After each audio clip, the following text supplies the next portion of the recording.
পড়ার বিষয় পক্ষ থেকে বলছি, তোমাদের যারা ক্লাস 10-এ পড়ে অর্থাৎ 2025 সালে 12ই ফেব্রুয়ারি জীবনের প্রথম বাইরে পরীক্ষা দেবে, তাদের জন্য আমরা একটি খুব গুরুত্বপূর্ণ সাজেশান নিয়ে এসেছি, যেটা করলে তোমরা 4-এ 4 পাবেই, নিঃসন্দেহে 4-এ 4 পাবে।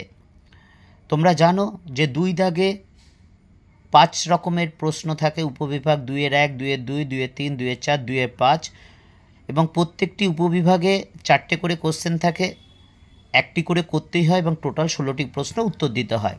পরিষ্কার? এবার 2-এর 5 দাগের 2-এর 4 দাগে আমাদের পর্ষদ থেকে ম্যাপ পয়েন্টিং থাকে, ইতিহাসে যে ম্যাপ পয়েন্টিং আছে সেগুলো থাকে। আজকে আমরা এই ম্যাপ পয়েন্টিং নিয়ে আলোচনা করব, কিভাবে তোমরা এই 4-এ 4ই পেতে পারো।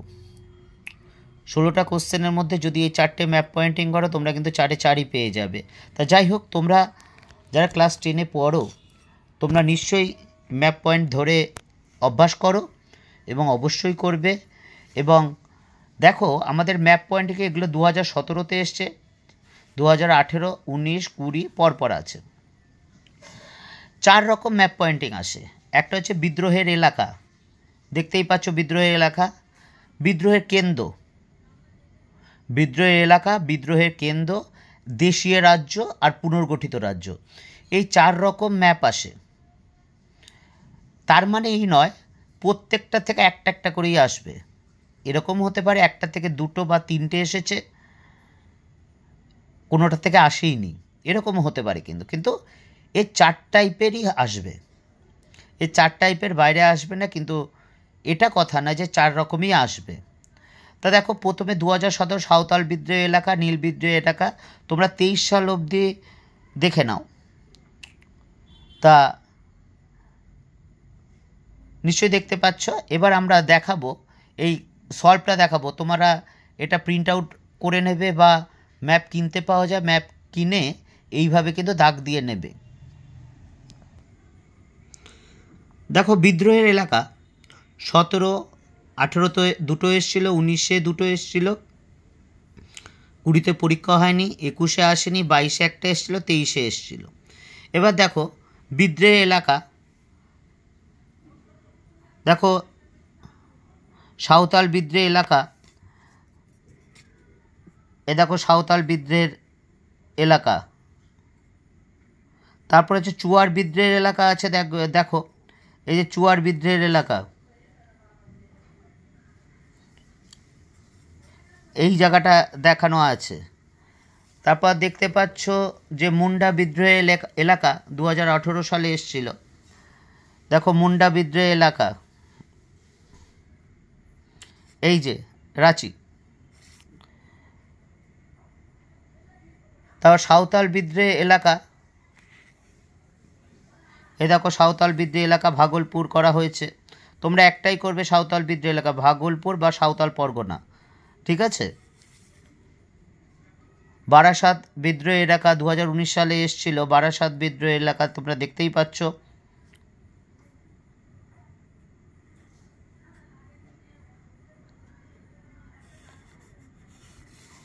এই যে বারাসাত বিদ্রোহ এলাকা, এই দেখো এখানটা দেখানো হয়েছে। আর ম্যাপ পয়েন্টিং কিন্তু এরকম পরিষ্কার থাকবে, কোনো অক্ষাংশ বা দ্রাঘিমাংশ কিন্তু থাকবে না। তারপর কোল বিদ্রোহের এলাকা আর সাঁওতাল বিদ্রোহ এলাকা, কোল বিদ্রোহ এলাকা দেখতেই পাচ্ছ, এই যে কোল বিদ্রোহ এলাকা এখানটা দেখানো হয়েছে, এই যে গোল করে। আর লাস্টেরটা হচ্ছে সাঁওতাল বিদ্রোহের এলাকা, এই সাঁওতাল বিদ্রোহ এলাকা ভাগলপুর, এই জায়গাটা।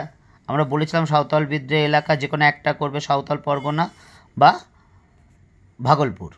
তাহলে দেখো, এই যে বিদ্রোহে এলাকা, এই 7 রকমেরই আসে, কিন্তু এর বাইরে কিন্তু আসে না। তাহলে তোমরা যদি 7খানা পড়ে যাও, তাহলে কিন্তু অবশ্যই কিন্তু পাবে। এবার দেখো বিদ্রোহের কেন্দ্র, দেখো নীল বিদ্রোহের কেন্দ্র, তোমরা দেখতেই পাচ্ছ এই যে নীল বিদ্রোহের কেন্দ্র। তারপর ঝাঁসি, এই যে ঝাঁসি,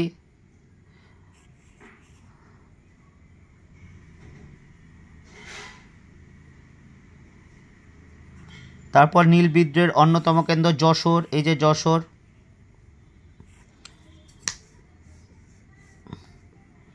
তারপর দেখে নাও কি আছে, বারাসাত আর নীল বিদ্রোহ কেন্দ্র যশোর, নদিয়া। যশোর তো আমরা করেছি, এবার বারাসাত,